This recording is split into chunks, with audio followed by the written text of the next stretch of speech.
Champion trophy তার চূড়ান্ত পর্যায়ে পৌঁছেছে এবং সেমিফাইনালে পৌঁছানো 4টি দল নিশ্চিত হয়েছে: ভারত, নিউজিল্যান্ড, দক্ষিণ আফ্রিকা এবং অস্ট্রেলিয়া। তবে ফাইনাল ম্যাচে অফিসিয়াল রূপরেখা এখনও নির্ধারণ হয়নি। এটি ভারত এবং নিউজিল্যান্ডের মধ্যে শেষ ম্যাচের পর নির্ধারিত হবে। এই ম্যাচের ফলাফলে নির্ধারণ হবে যে ভারত অস্ট্রেলিয়ার বিরুদ্ধে খেলবে না দক্ষিণ আফ্রিকার বিরুদ্ধে। যদি ভারতীয় দল এই ম্যাচটি জেতে তাহলে 4ই মার্চ তাদের অস্ট্রেলিয়ার বিরুদ্ধে খেলতে হবে। তবে যদি তারা হারে তবে সেমিফাইনালে তাদের দক্ষিণ আফ্রিকার বিরুদ্ধে খেলতে হবে। এই পরিস্থিতিতে ভারতীয় দলের প্রধান লক্ষ্য হবে অস্ট্রেলিয়া থেকে বাঁচতে এবং দক্ষিণ আফ্রিকার বিরুদ্ধে খেলার সুযোগ পাওয়া।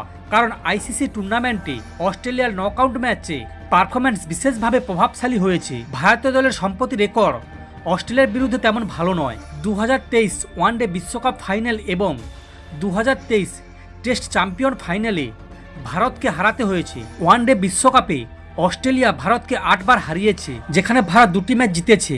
অস্ট্রেলিয়া একটি ম্যাচ কোনো সিদ্ধান্ত ছাড়াই শেষ হয়েছে।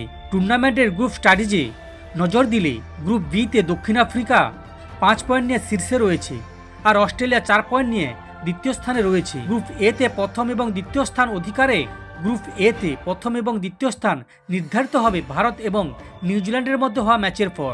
সেমিফাইনাল ফিক্সচার নির্ধারণ নিয়ম হলো গ্রুপ এ এর শীর্ষ দল গ্রুপ বি এবং দ্বিতীয় স্থানে থাকা দলের বিরুদ্ধে খেলবে। গ্রুপ বি এর শীর্ষ দল গ্রুপ এ এর দ্বিতীয় স্থানে থাকা দলের বিরুদ্ধে সেমিফাইনাল খেলবে।